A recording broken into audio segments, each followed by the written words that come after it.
তাপমাত্রার পারদ আবারও কমছে এবং শীত বাড়ছে। এখন এই মুহূর্তে শেরপুরে কেমন শীত সেটা জানবো আমাদের সহকর্মী আলী মাহমুদ উজ্জ্বলের কাছ থেকে। উজ্জ্বল, একটু জানতে চাই, গতকাল বিকেলে তো জেলায় গুড়ি গুড়ি বৃষ্টি হয়েছিল, আজকে আবহাওয়া কেমন দেখছেন? সূর্যের দেখা কি কোনো রকম মিলেছে কিনা?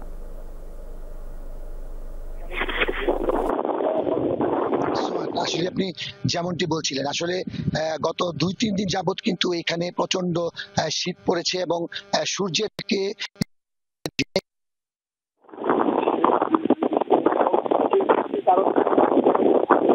গুড়ি গুড়ি বৃষ্টি হয়েছে কারণে কিন্তু আজকে আপনি যদি বলি যে সকাল থেকে কিন্তু প্রচন্ড হিমেল বাতাস বইছে এবং কনকনে শীত বইছে।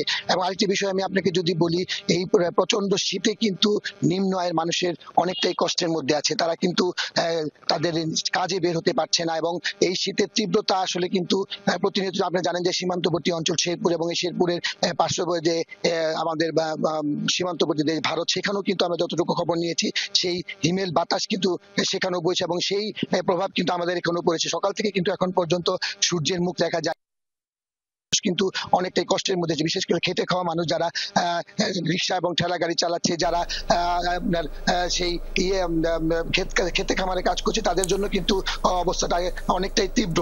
সোহান। আদিল, শীতের কারণে জনভোগান্তির কথা জানাচ্ছিলেন শেরপুরে। ধন্যবাদ আপনাকে যুক্ত হওয়ার জন্য।